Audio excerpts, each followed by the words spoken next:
Hi, my name is Amy Archer Masters, and I'll go ahead and get our meeting started. Under Portland City Code and state law, the Portland Utility Board is holding this meeting electronically. Board members and relevant city staff are attending remotely, electronically, or by phone, and the city has made it available for the public to listen to the audio broadcast of this meeting. This meeting is being recorded. The public will have an opportunity to provide comments during the public comment portion of the agenda and can also provide written testimony to the board by emailing utilityboard@portlandoregon.gov. We do not have a full quorum today, so we'll be proceeding with this meeting as a subcommittee of the Portland Utility Board. Pub believes and acts upon anti-racist principles in our meeting spaces and interactions with Pub. While every person has the right to share their personal perspective, we stand against wrongful conduct, particularly any conduct that is targeted toward people that are made vulnerable by systemic inequities. This means stepping up as a community when there is wrongful conduct and fostering a space of learning and growth. We put our principles into action by speaking up and speaking out. Each person is empowered to maintain the culture of the Portland Utility Board, and we focus on the impacted individual or population, condemning the conduct, not the person. Quickly run through the meeting guidelines. Please state your name before you speak, and if appropriate, who you're addressing. The chat box is only viewable by me, and since we don't have a chair today, and I'll be managing the slides as well as the flow of the meeting, please just keep any chats to technical and logistical issues. It'll be hard for me to manage that while I'm running things behind the scenes. The raise hand function is primarily used by the board, but I may lower your hand once you've begun speaking just to maintain the flow of conversation. During public comment periods, public can raise their hands and you'll be called on when appropriate. If you're connecting by phone, you may need to press *9 to raise your hand. Videos can be turned on when speaking if desired. It is not required. Please mute your microphone when you're not speaking, and if you're connecting by phone, you'll need to press *6 to mute or unmute yourself. As mentioned, the public comment is taken during the public comment period early in the meeting. You can sign up by chatting with me or raising your hand during the public comment period. It's also available just prior to any formal board vote after a motion has been made and seconded by board members. So our agenda for today, we'll quickly run through the front end routine business, and then we will have an update, some follow-up to the discussion that we had at last meeting, hearing from Portland Water Bureau on their hiring, retention, and promotion. And Eric Pacheco will be providing some additional information on workforce and culture, their employee engagement, recruitment, and retention. And then we will also be hearing from BES on their workforce and professional development, providing an update, and we'll have some discussion. Very briefly, is there anybody from the board with disclosures of communications?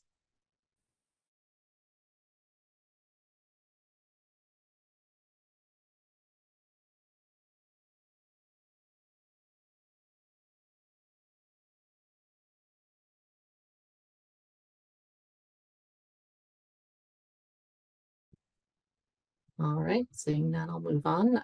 Did want to let you know also that I do have one board member, Karen Williams, who will also be joining us midway through the meeting as well. So we do have one more board member who will be attending as well. Any public comment? I have not received any in advance. Actually, that's not true. I did receive one just immediately prior to the last meeting. So I sent that one out in writing to the board members, and it will be attached as an addendum to the minutes from Robert Butler regarding the filtration plant. So that will be included as part of the record, and you should have received that via email prior to the meeting.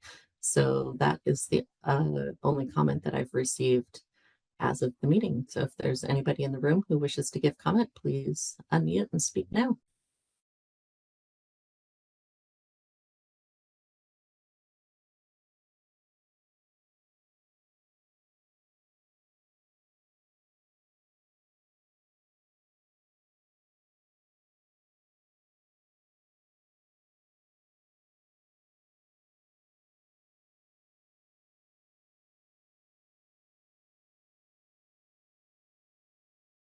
right, seeing and hearing none, we will move on. We do not have a quorum and we do not have any minutes to review, so we will move on to our first topic, which is perfect timing. We'll give Eric just a moment because just as we move to this slide, he is joining us in the room as we speak. So give me just a moment and I will pull up your presentation and then welcome you to the room. Eric, as because you've missed the intro to the meeting, we have a lighter attendance at the meeting today of board members. We had a couple people who unfortunately had last minute conflicts and were apologetic that they had to miss the meeting, but are eager to see the recording and will watch it prior to the next meeting. So we have decided to proceed with the board meeting as a subcommittee of the full board meeting.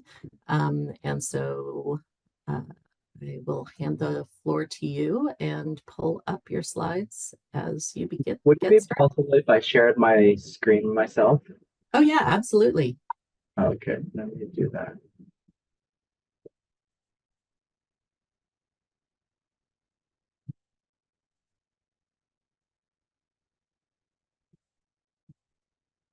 Um,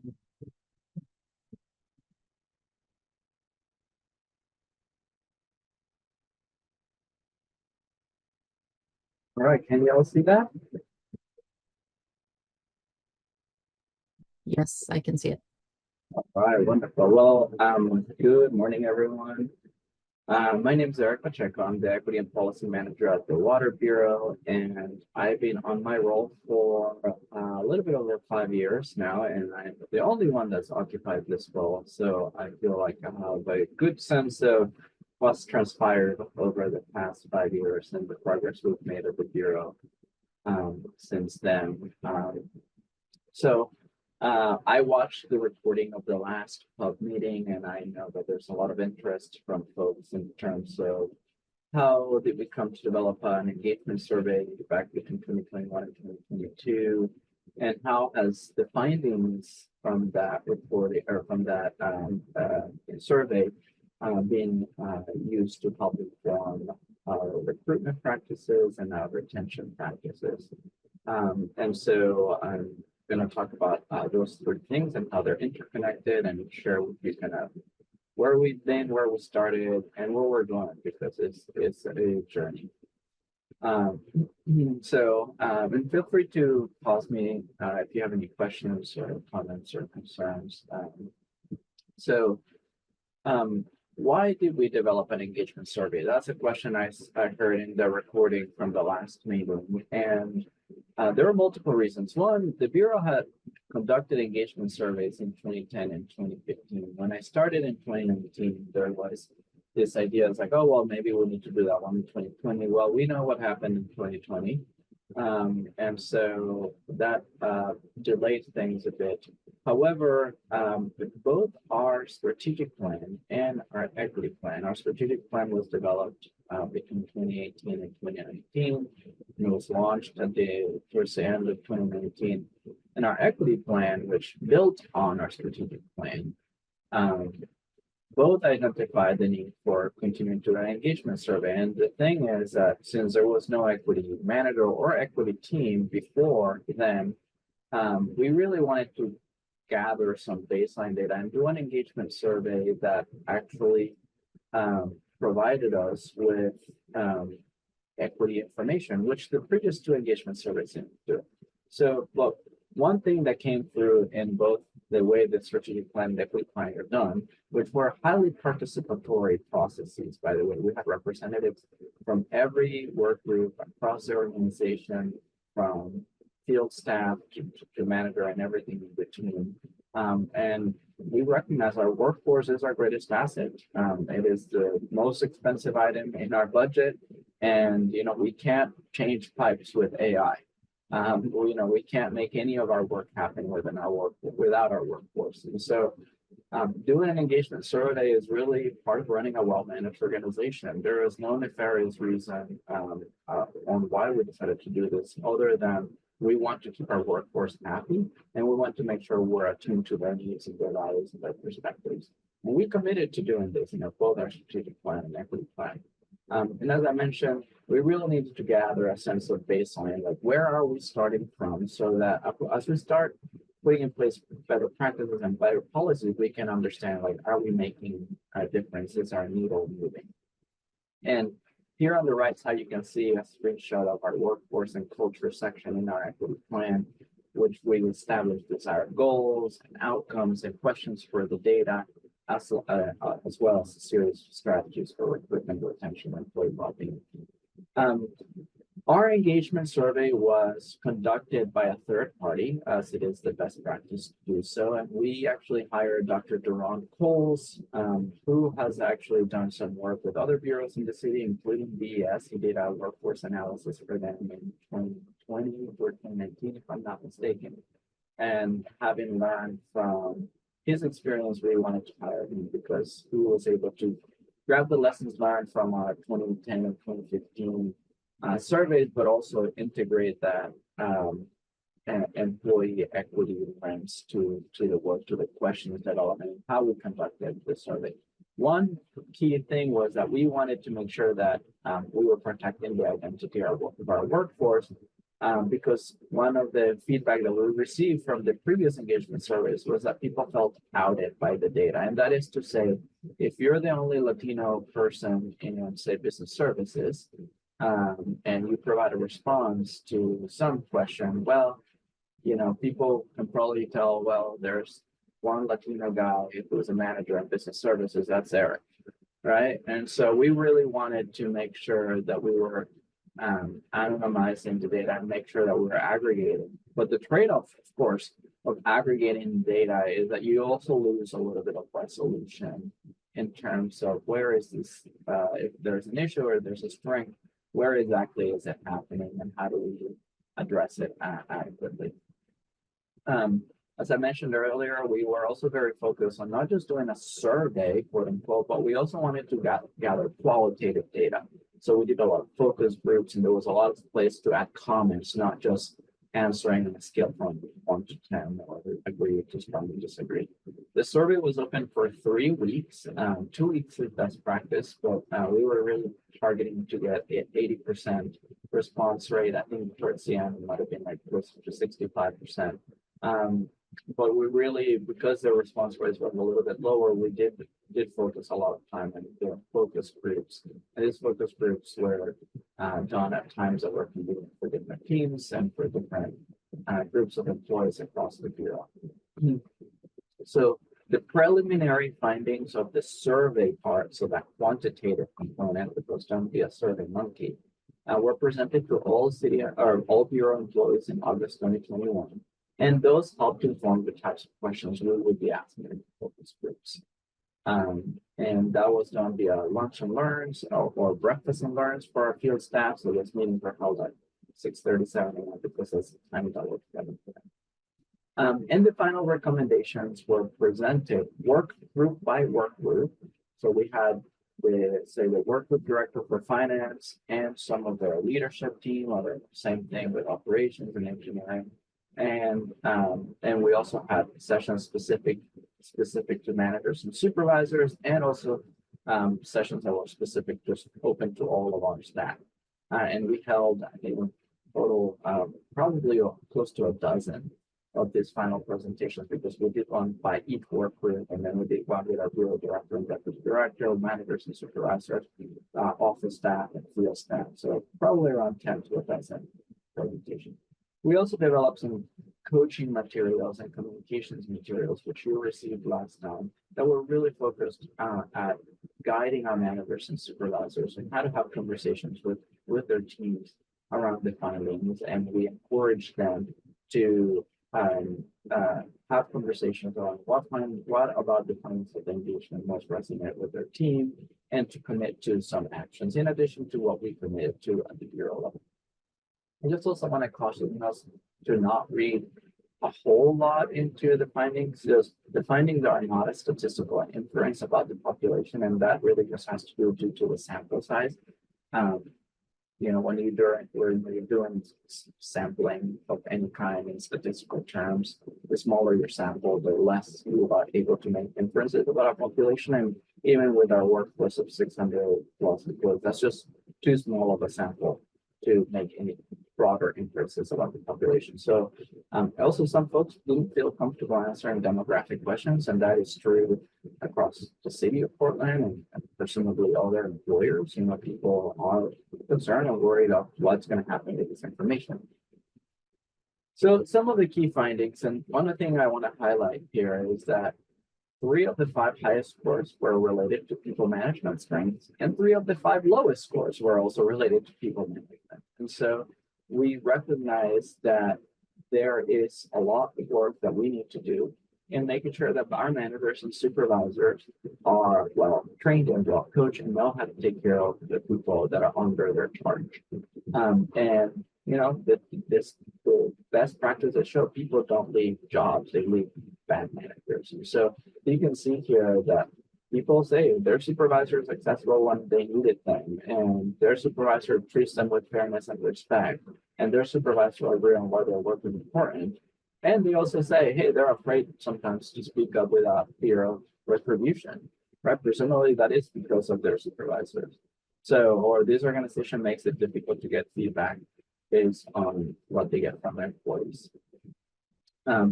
One of the other best practices, and this is something that was done for both the 2010 and the 2015 that we wanted to replicate, is this whole concept that is called MAGIC, is meaning, autonomy, growth, impact, and connection.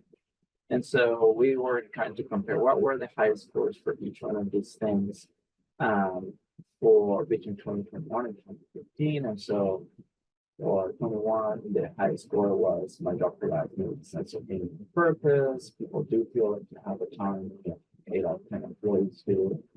But growth, you'll see this is one of the areas where we do need to provide additional support for our workforce. The same thing with impact and connection.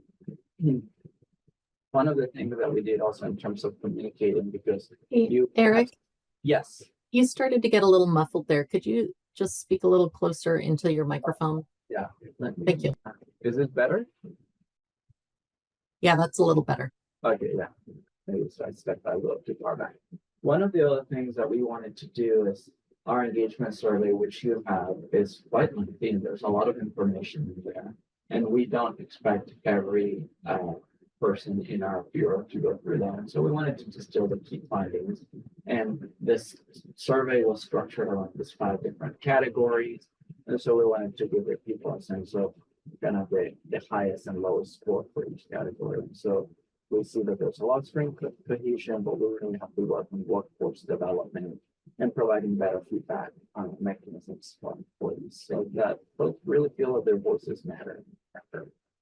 So now, great, like we did the survey, what are we doing with it? So we wrapped up the engagement survey. It took basically a year between June of 2021 and June of 2022. And the consultant was really good at providing us a set of recommendations in the format of start, stop, and continue. So things that we should start doing, things that we should stop doing, and things that we should continue doing. And these were around various different themes. Some were around equity or breaking down silos, employee recommendations, how to better give and receive feedback, just people management styles, recruitment, retention, succession planning, training and development, and supervisory skills. And so, as you can see, a lot of the themes around recruitment and retention are really like recruitment is how we diversify our workforce. And retention is about belonging and employee well-being.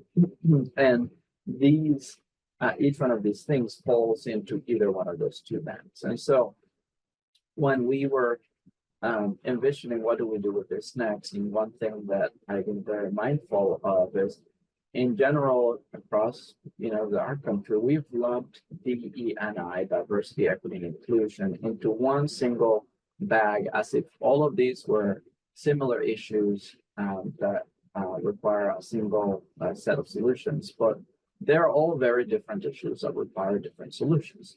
And my recommendation to the Bureau, and the Bureau has proceeded with that recommendation, is that we separate these issues and we re-envision, okay, what does diversification of our workforce look like? Well, we need recruitment capacity there. And we need to strengthen our recruitment policies and practices and behaviors and the teams that are doing that work. And same on the retention side, right? That, you know, when we think of inclusion, right, and employee well-being, well, we need a team that's dedicated to enhancing the employee experience, to helping our employees develop their capacities and providing better feedback mechanisms, also supporting our managers and supervisors with strengthening their capacities. And so, and there's also a separate piece, which is really around the policies that we have in place that are supporting and making all of these things happen. The main framing that we used to making these changes happen, and I will say this is true in my approach to how I do my job as an equity leader in the Water Bureau, is really using positive framing. And the reason is that research shows that when we focus on what's working, we are more likely to catalyze change that when we focus on what's not working. And there's a lot of research that shows that. And so we can find innovative solutions to shift away from the status quo in what's already working. And when we use positive framing, we really inspire curiosity and imagination. And so a lot of what we did with that engagement survey was find what is working and where is it working and how can we do more of that. So I mentioned earlier that we did a communications campaign. We did handouts for our managers and supervisors. We had coaching sessions with those managers and supervisors. We also developed a communications guide for them on how to get them to have those conversations before the final presentations were done by the consultant. So one of the things that we've done is divide the implementation of these recommendations into our 3 different teams. So we have the equity and policy team, which is a team that I lead and have 4 people, including me working there. And we really focus on policy development and accessibility and making sure that our budget reflects our values and priorities, but also making sure that, you know, equity is also showing up in how we deliver services to the community. I would say that's the bulk of the work that we do. Things like affordability, engineering, planning, financial assistance, but also making sure that our staff do have the capacities to embed equity into their work. We also have a lot of data analysis that we are doing, again, mostly focusing on service delivery, because my priority really is on delivering services to the community. We have 650,000 Portlanders that rely on us. How we deliver services to those folks matters. So my team's focus is on equitable service delivery. And we've successfully advocated for the creation of the workforce-specific teams that are dealing with the equity pieces of our workforce. And that's why we've created this new people operations team that just came to be our first people operations manager was hired last year. And they provide employee lifecycle services. So from the moment we start planning positions to how we recruit, how to make sure those recruitments are tracking a diverse applicant pool, but also how we promote and move people within the bureau, how we do onboarding and timekeeping, and how we provide accommodations to our employees, and also doing surveys, for example, onboarding surveys or exit surveys. And also one key thing that we're adding there that's just very nascent, but it's also managing conflict, sometimes between employees or between employees and their managers, to prevent things from escalating all the way to HR, because we know that HR is very compliance based, and sometimes their solutions to problems can be very black and white and ineffective, and they're really liability focused and not necessarily aimed at addressing the root causes of problems and fostering like harmonious workplace. That's what our team's focus is on. And also we have a new employee experience development team. Also, that manager was hired last year. And they're really focused on making sure that our employees have everything that they need in terms of training and the experiences that they need to feel fulfilled with their jobs. And so they're in charge of from employee orientation, which is first drop, to all sorts of employee programming. I'm going to dive into this, but I also sent you all a memo that goes into detail into all of this thing. There's now management coaching. We have internal communications positions to help address some of those silos and concerns that we have in our implementations. So in terms of the policies, we have a dedicated equity library and a dedicated equity curriculum for all of our employees. Since between 2022 and earlier this year, we actually trained all of our staff on an inclusion, diversity, equity, and anti-racism training that was developed by the Bureau for the Bureau. And it includes concepts of systemic racism, disability and social justice, the living legacy of discrimination. Is not something that happened in the past, but it's something that continues to happen. Updates on the language that we're using around equity right now and privilege, and also how are we approaching equity at the Water Bureau? What the role of each one of our employees is in achieving that. We also have an equity topic of the month associated with trainings and facilitated conversations that are optional, but various teams across the Bureau ask us to facilitate this.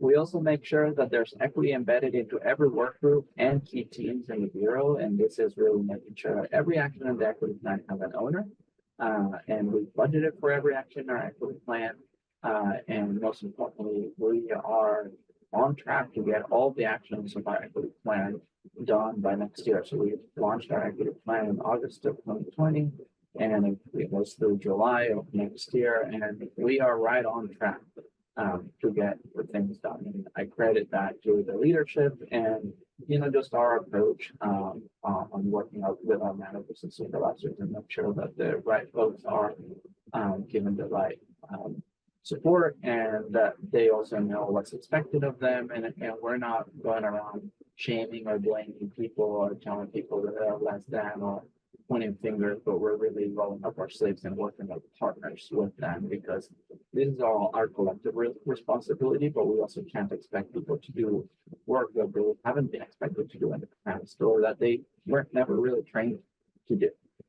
And then associated with that, we produce an equity achievements report every year to celebrate and highlight all of the great work that our staff are doing, because we are doing some really amazing work. And I'm not just saying that because I'm the equity manager, but I'm really proud of the work that the Bureau has done. And we have been recognized as a leader in the city of Portland and actually with other water utilities nationwide because of the work that we've been doing. I get contacted by water utilities in other parts of the country asking me how is it that we're doing this work almost on a monthly basis. We also adopted a new set of accessibility policies. Our accessibility analyst, which is Joanne, who's also an official member of CLUB, has been doing this amazing work of making sure that we are complying and going above and beyond compliance with federal and state and city policy. And this is both looking at our workforce and our communities. And we're also in the midst of developing a conflict management framework with Portland State University. We also have recognized that gender and sexuality inclusion is something that is needed at the Bureau. Women make up about 35% of our workforce, maybe 40%. We have received some concerns from some female employees, particularly in the field, and employees who identify as LGBTQAI plus about them not always feeling included. So we are actually hiring a consultant that specializes in this field to help develop trainings and conversations to our staff on how to provide a gender and sexuality inclusive workplace. We're also waiting for VHR. VHR has got his hands quite busy with his charter transition, but we have an equity data toolkit, which we launched earlier this year. and we're using it to measure our services, our service delivery.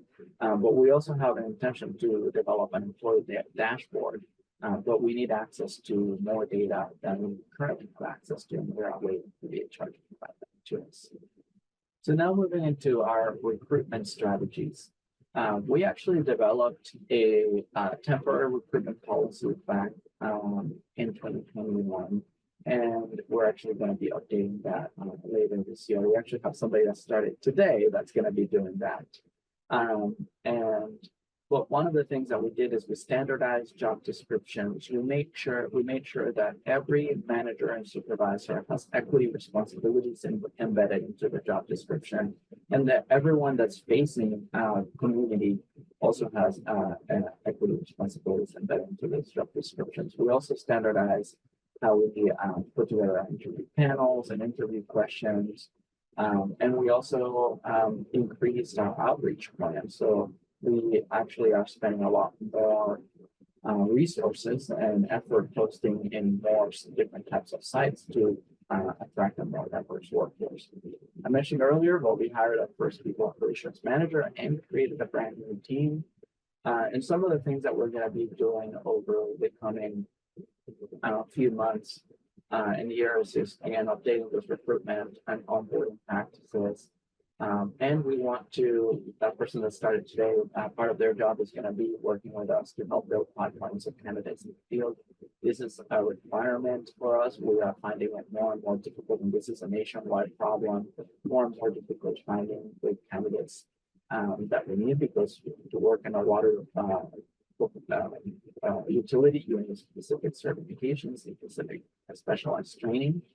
And so we also want to build on building our internship program and leverage the lessons learned from other bureaus. For example, BDS has a great internship program, and we want to see what we can learn from there.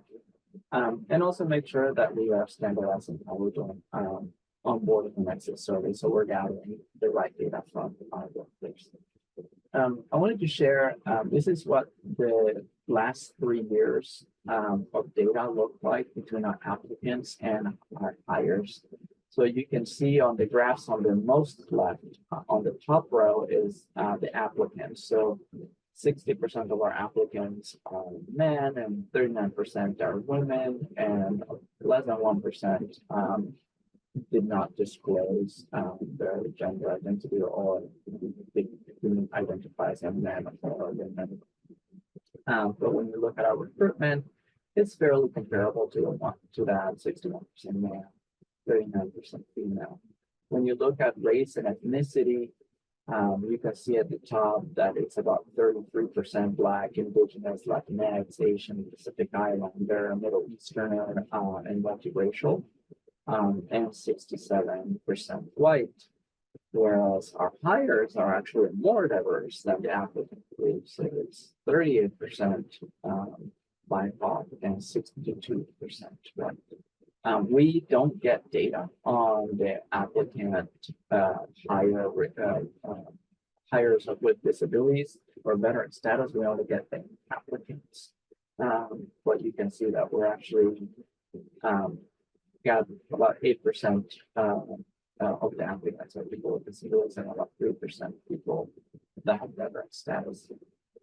I also wanted to share with you kind of how our employee demographics have shifted over the years. So in July of 2021, 66% of our workforce was male and 34% was female. And of that, 22% was Black, Indigenous, Asian, Latinx, Pacific Islander, multiracial, and 78% was white. And 2 years later, in great part due to those policies that we put in place, we increased our diversity, particular racial and ethnic diversity, from 22% BIPOC to 22%. And that is not to say that that we've made it, but this is a little bit more representative to what the rest of the city looks like, and closer to what the city demographics. And my expectation is that because of the work that we're doing with our hires, in which we're recruiting a more diverse workforce and the applicant pool, that this kind will continue. So I also want to highlight some of the things that we're doing in terms of inclusion and employee experience and development. So I mentioned to you that you all have a memo that goes into a lot of detail, but we've done a really good job at making sure that our workforce has a lot of programming available to them. So we have an ambassador program, which has representatives from every work group and is a cross group cohort that's designed to help staff build connections with each other and increase the connections across the Bureau. And all the participants are encouraged to engage with their colleagues and gather feedback and input that can be lifted up to the Bureau's managers and supervisors and leadership.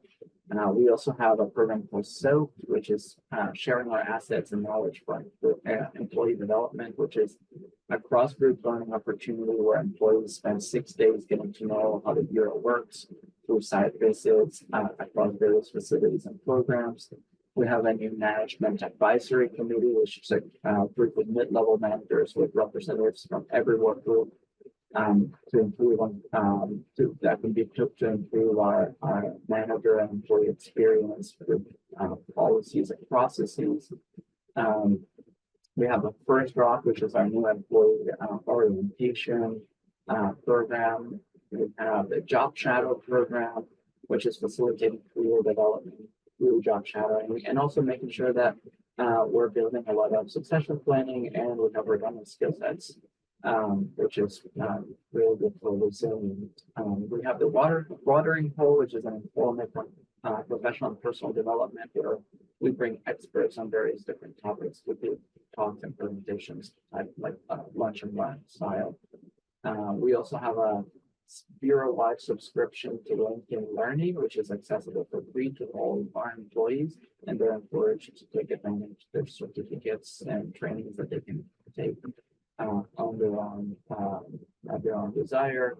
We also have a Managers Digest newsletter that an internal communications analyst puts together, and the idea is to help share information for managers and supervisors. If there's anything there from coaching to information that they can be sharing with their staff, to better practices and things that are happening in the city. We also have a Monday message that goes out to every Bureau employee, and it's basically like a newsletter on what's happening in the Bureau. There's video content, there's trainings, there's just updates on anything that might important. And it's also a way to recognize the achievements and celebrate our staff. So a lot of it is recognition of value. And we also have an executive coach for the leadership team. We've been working with a consultant on strengthening the capacities of the leadership team so that we are all better managers. In terms of employee feedback, I mentioned we have the ambassador program.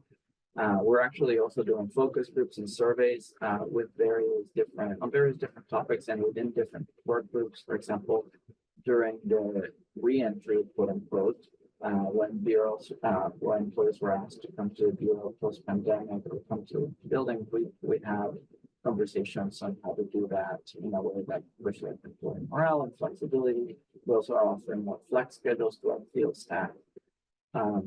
We also do after action debriefs for major events where we gather a lot of employee feedback on how we can do better next time. We now have mainstream all employee work group meetings that are happening either monthly or quarterly. I mentioned the Monday message, which actually I forgot to mention that people can contribute to the Monday message. So we have a link where anyone in the Bureau can contribute things that they want to share with the rest of the Bureau.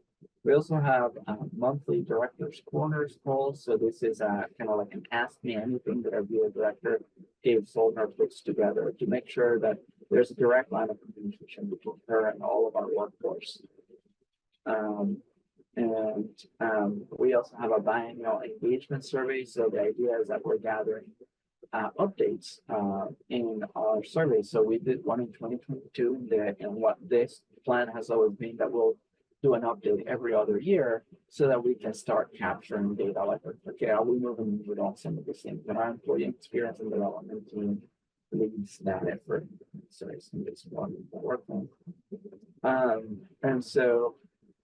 And I just wanted to mention that since 2022, The Bureau has onboarded 4 new leadership team members, and actually 6 since 2020.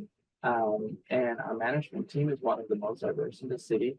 We're committed to strengthening our workplace culture, which is really reflected through the investments that we've made over the last 2 years, and building teams that can take care of the diversity and the inclusion and employee experience and development and how we recruit and retain our workforce.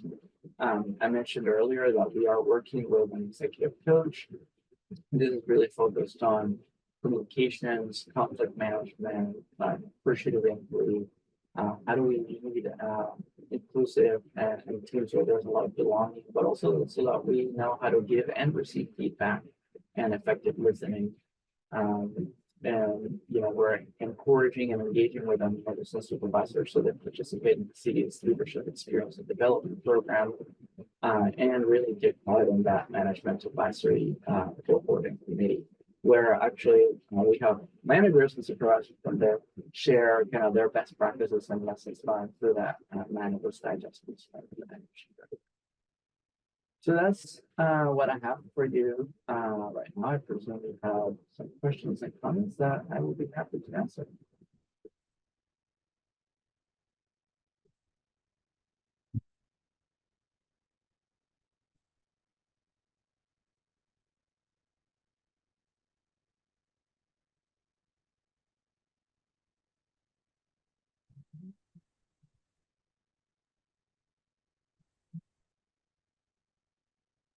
Go ahead, Lorraine.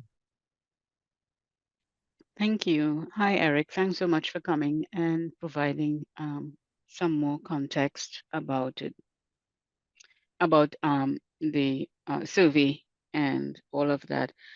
I'm just curious, what did the numbers tell you?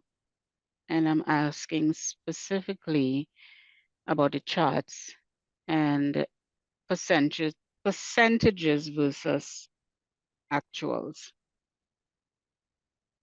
Sorry, I didn't. What specifically about what I missed? You said one word and I missed the word. What was it? Okay, what did the numbers in the charts that you presented tell you, and specifically about percentages versus actuals?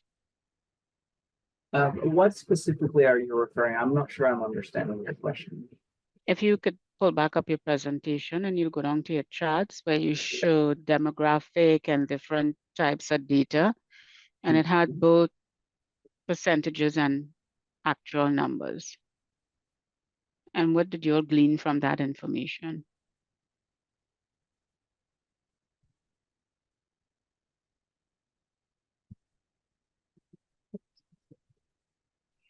So are you referring to the key findings of the survey? Hold on, I'll pull up the chart here and I'll tell you. I think I have your presentation. It was shared with us. Hi, this is Joanne. Lorraine, are you thinking about the applicant pool versus the higher rate? Yeah, I think it was showing the difference between, yeah, employee demographics. Yeah. That's it. So when you say percentages versus actuals, can you expand on that question? I'm not sure I'm understanding. Okay, I'll say it in layman terms. Percentages sound good, actuals don't. What have you all gleaned from those? Because if you have one employee of a specific demographic and you hire one more, that's a 50% increase. So these are actual numbers. What you're seeing right here is actual numbers of the numbers of employees that we have that are represented. This is not changes. So what you have on the left is the actual numbers as of July 2021 of what our workforce looked like. And what you have on the right is not a change, is the actual numbers of what our workforce looked like in July of 2023. So for example, you can see from that chart that you have pulled up there, that just let's compare. The biggest change really was in our growth among our Latino workforce, and actually that's where we still see the biggest um, gap, right? We also hired more multiracial employees, but in terms of our Asian Pacific, we went from 31 Asian American employees to 36, and we went from about 37 Black employees to we still have 37 Black employees. And does that make sense? It does make sense. But the question I'm asking is, what do those numbers tell you between the actuals of 2021 and the actuals of 2023? In other words, how does that inform what you do next? What does it tell you? What have you gleaned from it? And what does it tell you? Are you all satisfied? And I'm using that term. I don't think satisfaction is what you're going shooting or should shoot for. Do you see that as an improvement, and what is the goal? Oh yeah, or where you're heading to? I will say I take this as what we're doing is working, right? If you're moving in 2 years and you're diversifying your workforce from being 22% to 28% in a 2-year span, that means that what we're doing is working, that our policies and practices that we adopted in 2021 are having their desired impact. And does that mean that we stop? No, we're doing quite the opposite. We're doubling down. We've added capacity and people so that we can accelerate those policies and practices and build on the policies and practices that we have there. Right now, Portland is about 67% white and 33% Black, Indigenous, Asian, Pacific Islander, Latinx, multiracial, and our goal is really to continue to have a workforce that's representative of the city we serve, and we are well on the way. Okay, thanks for sharing that part, because I was also going to bring up that issue about the demographics of employees as representative of the city. And I've had this conversation with another workforce staff member in another bureau about that. And as we all know, Portland is extremely white, right? So if we shoot in for affirmative action numbers, we'll hit the goal. Okay? If we're looking at our affirmative action plan that is based on representation in a city, or representation in a certain pool of residents, we'll hit our goal. And the reason why I'm asking is that the goal? And the reason why I'm asking it, because my concern is if that's the goal, then we are failing.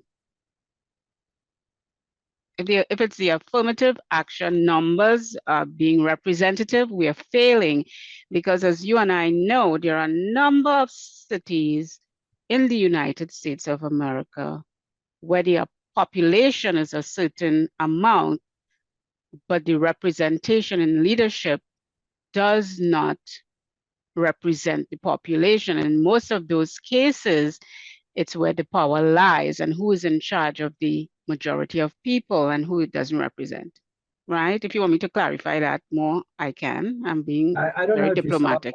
We have a very diverse leadership. We have, I would argue, one of the most diverse management teams in the bureau, and we're actively working on diversifying our leadership. And I will also mention that there are societal issues that are well outside of our control. For example, Portland right now is around 6% Black.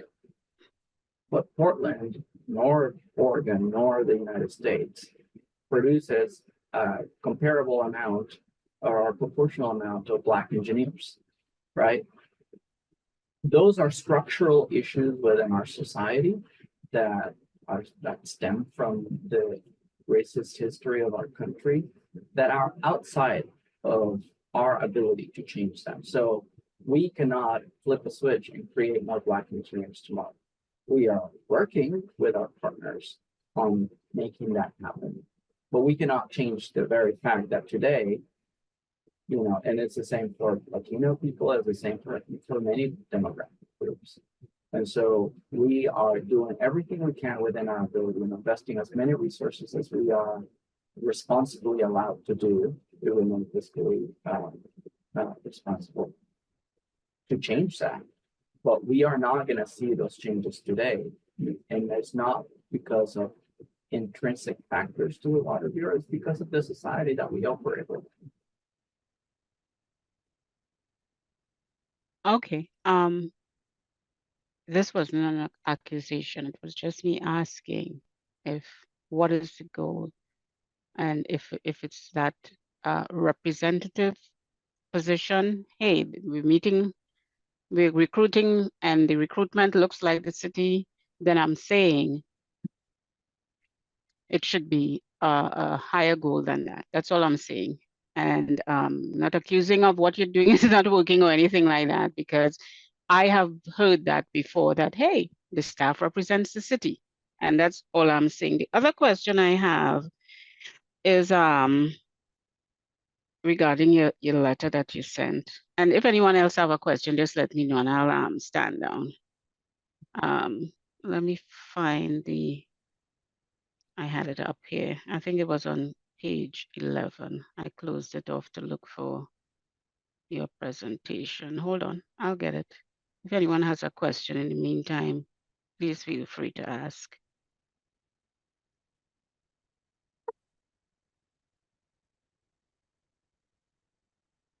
Oh yeah, it's on page 4 of 6 in your letter of response, the bottom half, where it said, where you're talking about you have an initiative to regarding gender issues and creating a sexual orientation, inclusivity in the workplace.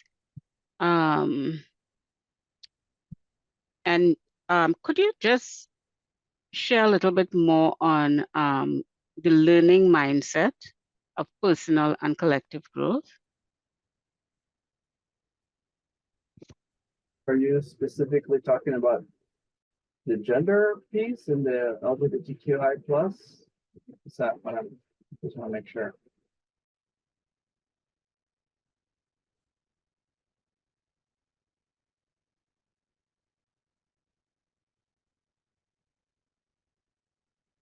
Hello, can you hear me?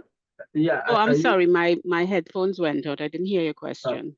Yeah, so I was asking just to clarify, specific to the gender and the sexual orientation is your question, not broader like learning. So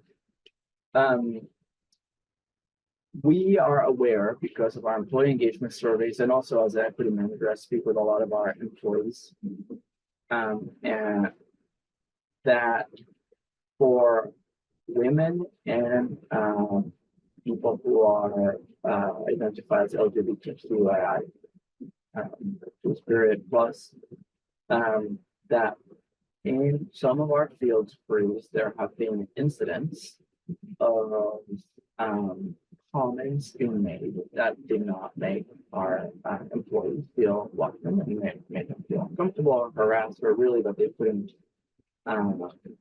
be, be themselves. And so we recognize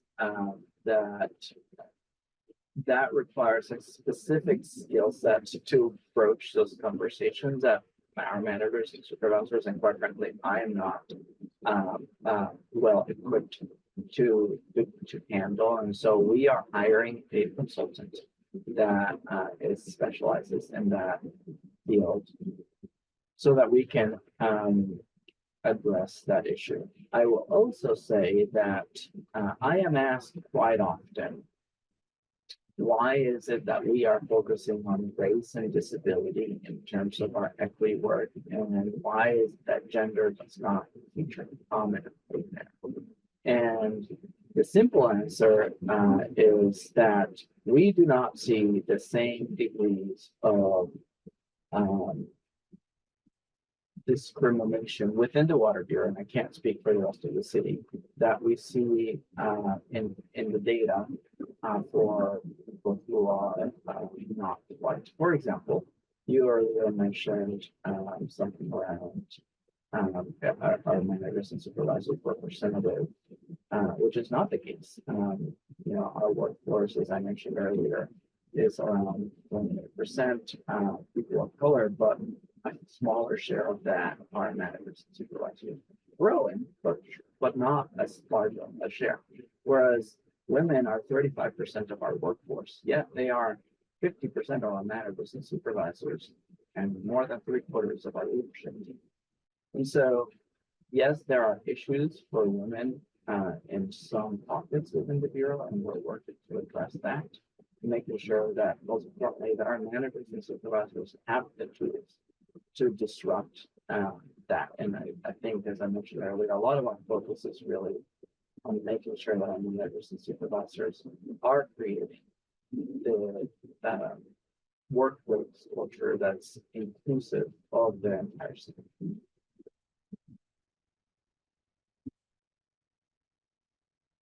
Thank you.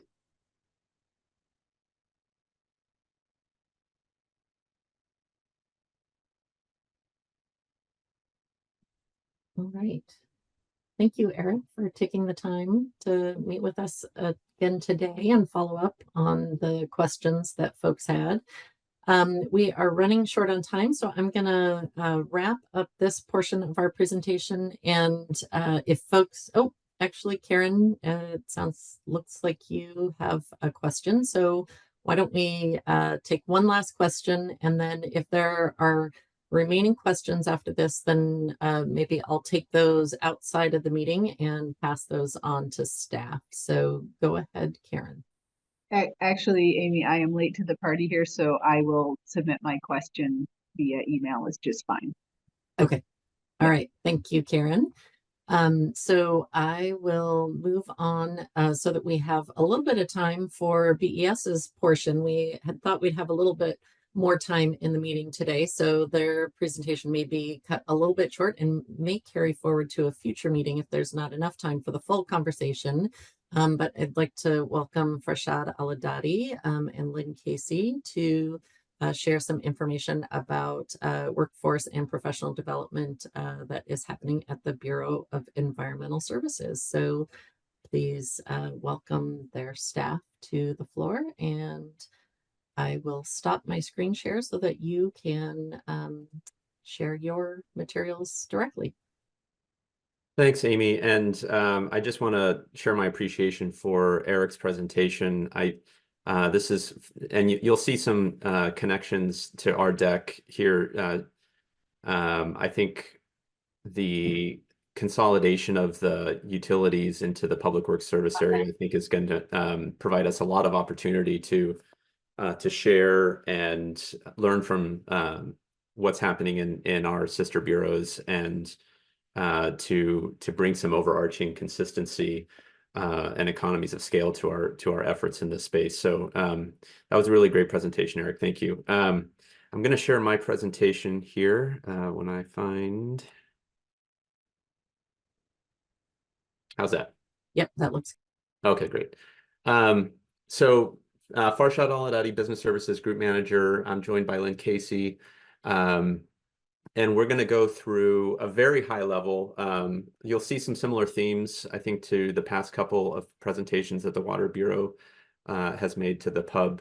But we are going to kind of start at a high level and dive into some more details, hopefully, in future presentations. So the topics that we'd like to cover today, just a general overview on what we're calling the workforce strategy, what's motivating our development of the strategy. I'm going to hand it over to Lynn, who's going to talk about some of our demographic statistics, similar to what Eric shared, but for BES. Lynn will also talk about some of the professional development activities that are currently underway. And then Lynn will kick it back to me. I'm really excited to share a little bit of information about our establishment of a labor management committee within BES. which is a new development for the Bureau, not for other bureaus in the city, but for BES. This is a new evolution for us that we're excited to kick off. We will hopefully get through most of this, but we're happy to come back at a future meeting to wrap this up or to answer additional questions. However, don't wait to the end to ask questions. If there's something that you have need clarification on or want us to expand on, please interrupt. So I'm going to start off by just talking about what's motivating the Bureau to build kind of an overarching workforce strategy to help organize all of these different work streams in a cohesive way. So there are a number of drivers for that strategy. Changes in the city organization, how work is done and who's doing that work is a big driver for us within BES to create a unifying workforce strategy. We also are changing the kinds of work that we do in the Bureau. We're maturing our prioritization, risk-based prioritization of our capital investments. That has some significant implications to the composition and skill sets of our staff. If we're changing projects, then some projects have very specific capabilities associated with them. And we're anticipating those projects and needing to have a different makeup of skills to meet the needs of those projects. We're also refocusing the delivery of programmatic services within the Bureau. This is driven both internally, us focusing on strategic priorities that are different than what they may have been in the past, and also changes at the city level where are changing what work we do within the Bureau. So natural areas and permitting are examples of how that work is existing, but it's existing in different parts of the city now, and we need to respond to those changes. We have a very detailed equity and anti-racism plan, and our workforce strategy is an integral part of implementing the recommendations in that plan. And then, of course, we have a desire to be a more resilient organization, and recognizing that the demographics of our workforce are changing, and we need to invest in our people to make sure that they're prepared to take on new roles the longer that they're in the organization, so that we have continuity of service at all levels of the organization. So these are the main drivers for our workforce strategy development. The major components, and you'll see if you have any experience in this, these are broad categories that can be broken down into more detail, more refinement. But I'm keeping this at a very high level just at this stage to keep it easy to kind of hold in our heads. The workforce strategy is broken primarily into three categories. We want the right people, so people that are aligned with our current and future strategic needs. We need to have the necessary skills and capabilities to deliver on the expectations of our community now and in the future. And as those expectations change, we need to anticipate those changes and work to evolve the people side of our business to meet those new demands. We need to have the right organizational shape, and that's general language for talking about our organizational structure needs to support equitable, effective, and efficient management of how we deliver services.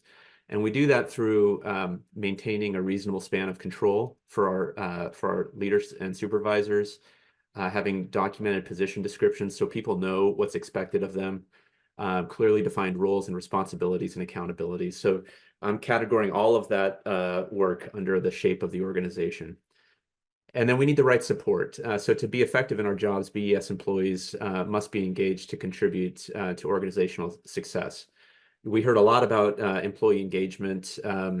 Employee engagement surveys, I think, are a very critical part of that. But engagement generally is a bigger concept than just surveying folks. And We need to provide tools and training, clear business processes and policies, feedback, coaching, and opportunities for professional growth. These are kind of the fundamentals of why people come to an organization to work and stay in an organization. I think you heard Eric mention that why people choose to leave an organization. And really, I think it's centered on how they're supported, how they feel engaged, and how they see themselves in the future of that organization.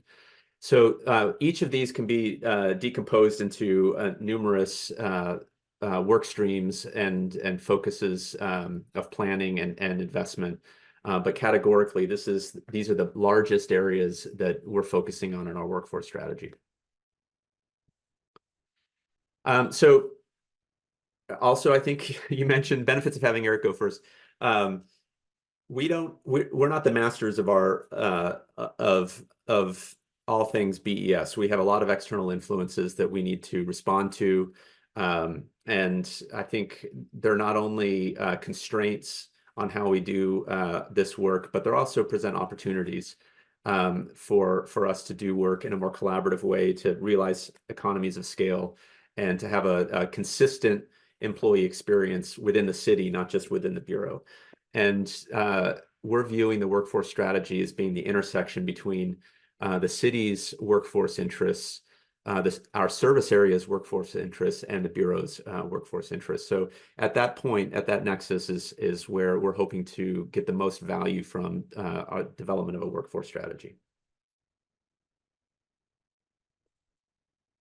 So some specific content around what is driving, what specific information are we using to inform the development of our workforce strategy? This is a relatively new slide. And you'll notice that this workflow ends in both a budget and a workforce strategy. I think these are both very closely related but distinct products of our planning that we're engaging in. And I know I want to call this out also as an acknowledgement of the budget discussions that PUB has been having and how best to engage with the bureaus at the right time to make sure that the board's interests and desires are incorporated at critical points in our development cycle. So you start to see kind of the flow of where those decisions are being made, and you can anticipate BES approaching PUB to engage in these early phases of work. So discussions about our risk assessments, our strategic plans, and development of our strategic priorities. Those things drive to the budget. And we feel that from a policy standpoint, in addition to engagement on the budget, these earlier phases would also be really important touch points for the Bureau.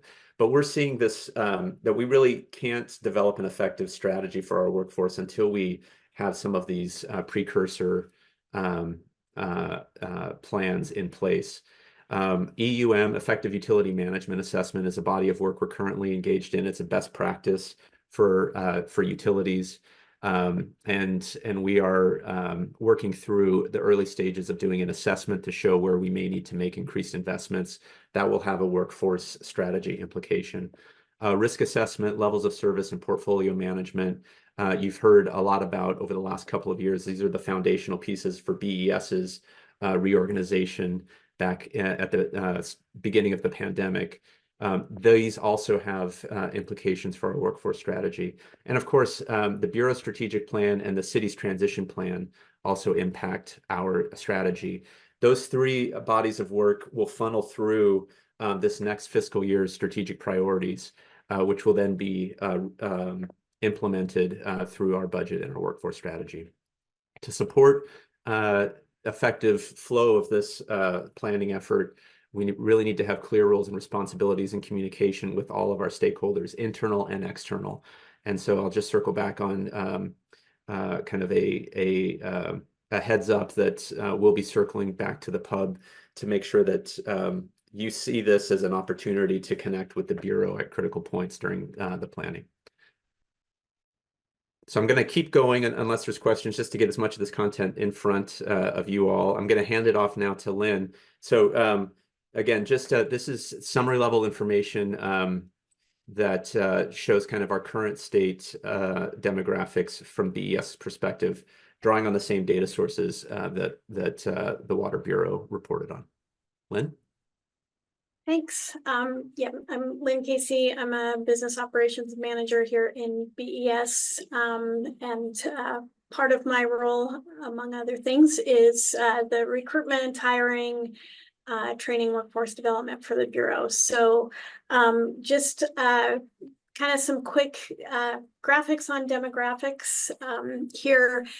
One of the things that is pretty evident in this slide is how in FY21, if you look at the graph on the right-hand side, that the pandemic really impacted women, especially mothers of young children, and then also minorities. On this slide, you can just really see FY21 that the number of hires that we made that were women took a big dip there, but it's coming back. So the graph on the left is the number of applicants we have and kind of the percentage of applicants that we have versus the chart on the right is the hires. And so we'll do next slide is ethnicity. So this is broken down also by fiscal year. And this again is our qualified applicants. So it kind of gives you a sense of, you know, what we're seeing as far as our applicants. And then the next slide shows us our hires. And just a couple things to point out here, that like in the Hispanic or Latino category, you know, our applicant pool was about 10% and our hires are at 17%. So we're doing a little bit, you know, hiring more. And the 2 or more races was also up 5% applicants and hires are 7%. So this just gives you kind of a sense over the course of the last 3 or 4 fiscal years, what we're seeing. And the next slide is similar to what Eric had talked about, BES as reflective of the community. We only have census data from 2021 for the community, and this is the orange numbers are BES as of January 2024. Close, not quite reflective of the community, but moving in that direction. And can I just jump in real quick and just be sensitive to Lorraine's comment is that's an important maybe benchmark, how we are composed relative to the community, but that is not necessarily the goal, the end goal, I think, in terms of what the Bureau's demographics need to be. So I think we want to acknowledge that the composition of our community is disproportionately wide, and we may need to go beyond that as an objective, and the types of roles also that our employees have across these demographics is as important as the counts. So I just want to circle back. Sorry, Linda, interrupt to Lorraine's point. Yeah, no, that's exactly right. A lot of our recruitment strategies are very similar to what the Water Bureau is doing. We have, you know, we take a look at the demographics, the current demographics, when we have a vacancy in a particular job classification, and then we can kind of tailor our recruitment plan to, you know, we kind of keep that in mind, the demographics. So we have, you know, we work with the BHR recruiters and we work with the hiring managers to really make sure that we're getting our job postings out into the community, wherever we're going to be able to get those future workers. And it's going to be different if we're recruiting for an accountant versus a wastewater operator. So we do look at the job classification and work to figure out where the best place to post our recruitments.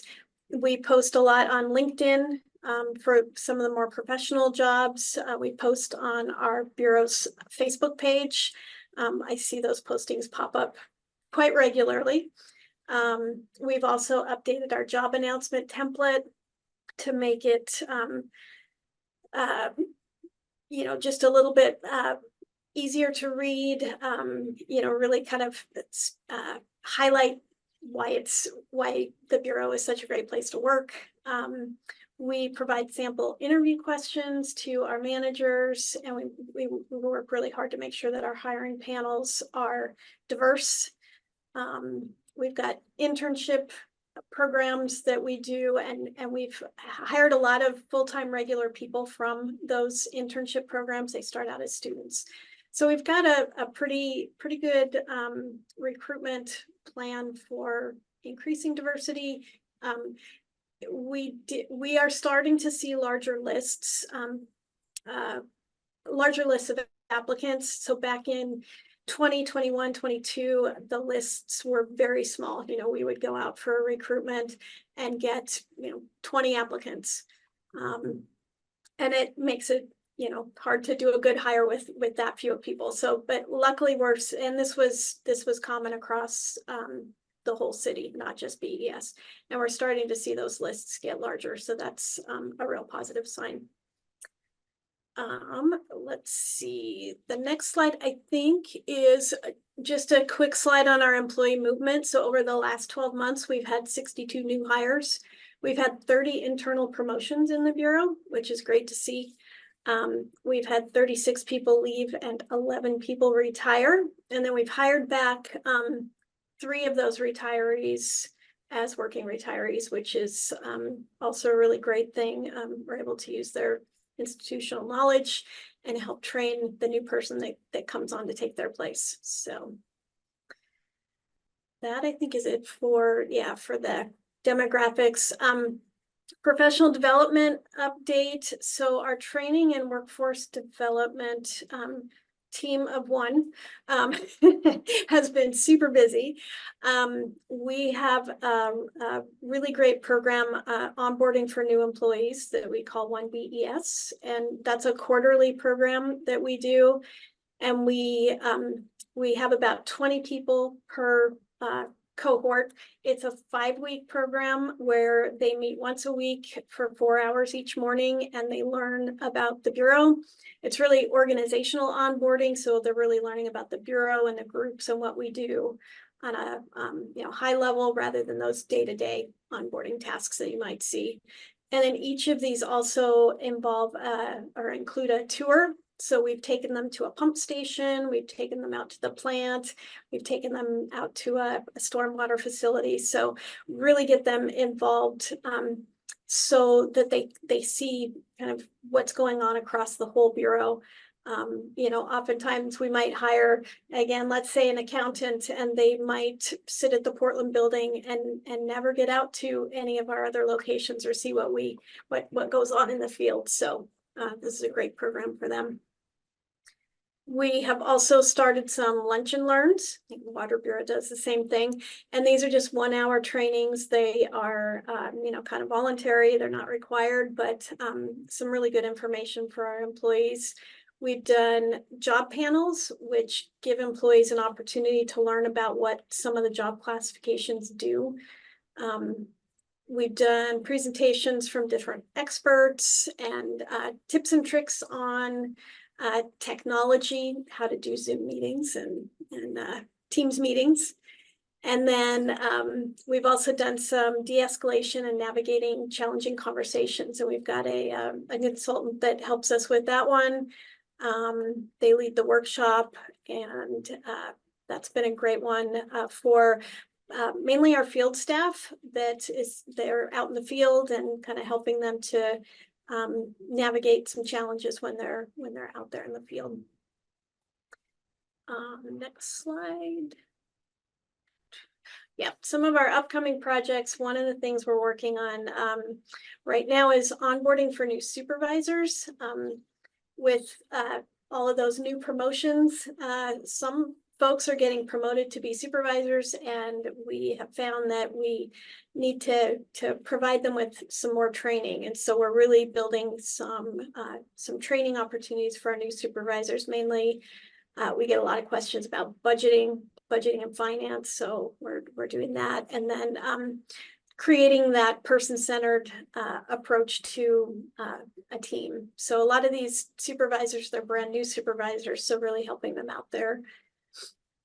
We have job shadowing opportunities, and we're revamping our job rotation program. We had a program pre-pandemic, and it kind of had to take a back seat in 2020, and we're revamping that, where we'll do some job rotations so folks can work in different groups and see how the work is different in the different areas. And then also kind of continuing that training on respect in the workplace, navigating conflict in the workplace. And what is Labor Management Committee? And that went back to Farshad. Thanks, Lynn. Just the last couple slides, concluding slides, I want to share some developments. The Bureau recently hired a Labor Management Committee coordinator and training and development coordinator.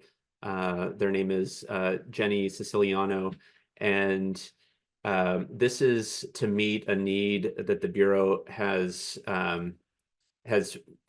recognized, but we've finally been able to find the resources to staff and to develop a programmatic approach for managing the relationships with the unions that are covering our represented employees. We have 6 collective bargaining agreements that our employees work under, and a lot of times when there's confusion or issues that come up, there hasn't been a standing structure to have the conversations in a productive way, and so it's been very ad hoc and start-stop. And that has led to some risk and to some breakdowns in communication and missed opportunities, honestly, to have stronger relationships with our represented employees. So we've established a program of creating labor management committees. Essentially, it's one committee per union. So the leadership team from the Bureau and the leadership team from the unions come together at regular intervals to problem solve and build relationships. This is done outside of the collective bargaining negotiations. This is an operational committee.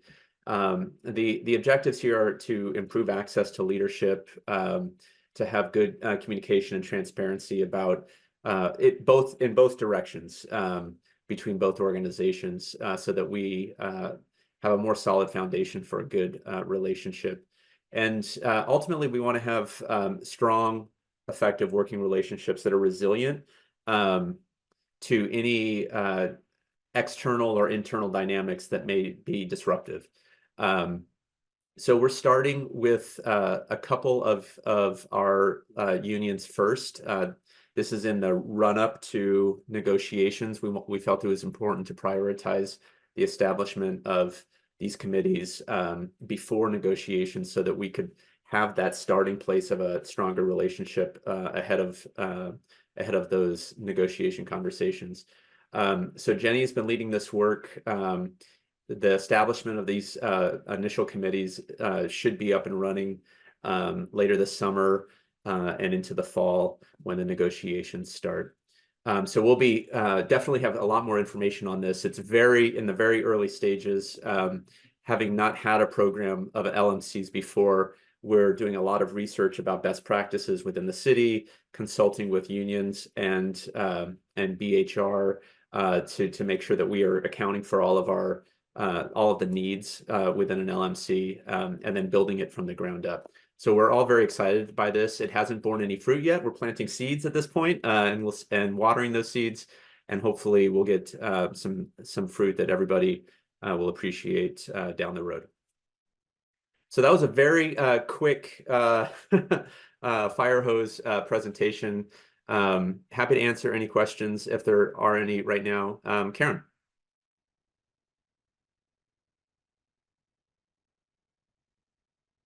Thanks, Rashad, and thanks, Lynn. I don't think there's time for questions, so I'll follow with email, but I just wanted to offer some feedback and particularly, Lynn, in your use of the term minorities, I would ask that we not use that term, and in our future presentations, it rubs me the wrong way in that it kind of perpetuates the scarcity mindset of, gosh, there's never enough people, and I think that's inaccurate. And I think it's yeah, just kind of you know, it's a label, and I think it kind of perpetuates that sort of white dominance that I'd love for us to get away from. So I just offer that as feedback, and I will again follow with email with questions, because indeed you all presented a lot of information, and thanks for bringing the presentation. Thanks, Karen.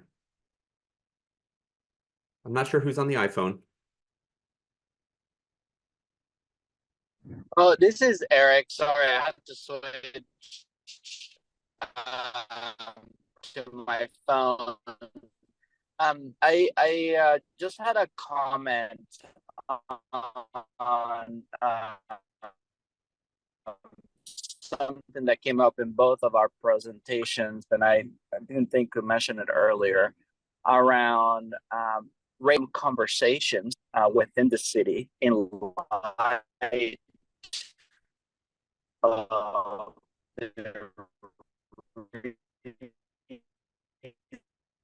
I don't know if it's just Supreme me. Court decisions raised for making decisions around admission. It is.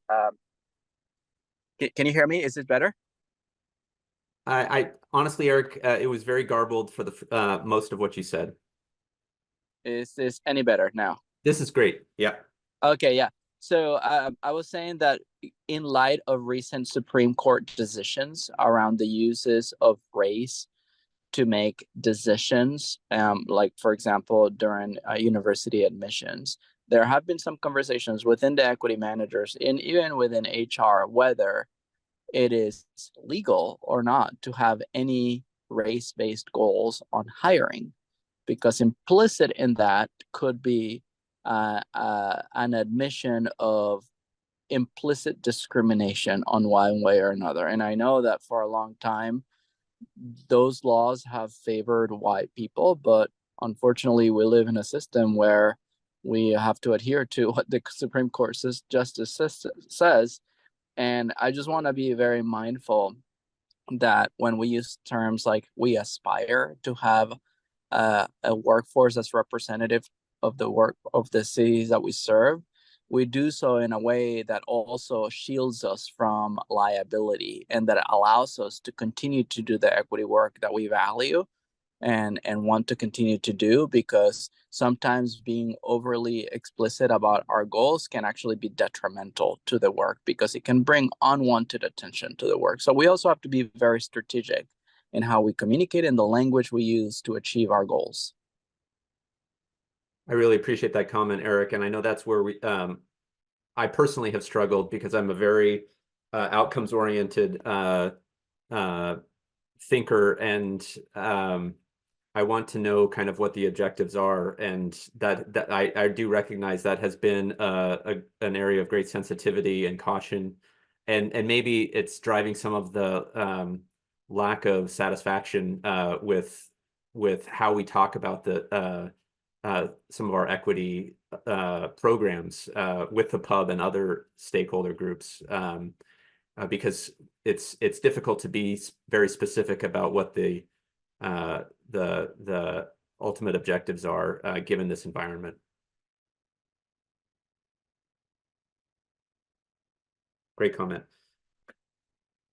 I know we're over time, Amy. I don't know. I will get the deck to you all as a PDF here later today, so for you all to review. And I would welcome any questions that you guys have you come up with offline if you want to send them to us in writing. Perfect. Thank you, Farshad and Lynn and Eric. Thank you all for taking the time to present and share information, have a discussion with the pub today. We are slightly over time, so I will just wrap the meeting for pub members today. I do want to, just as we close, just a few quick announcements for pub members, just since we only have a couple weeks before our next meeting. Please reach out to me with any priorities for upcoming meetings. We'll certainly have some follow-up discussions on these topics as well as some of the other budget conversations. If you have not seen my email about stipend forms, please look for that and get forms back to me right away if you're interested in submitting paperwork for that. And also the pub member appointments will be going on July 3rd at 10 a.m. before council, so watch for that. Otherwise, I will call the meeting adjourned, and I'll send more announcements out by email. Thank you, everybody. Thanks, Amy. Thanks, Thank everyone. you all. Thanks for having me. Bye.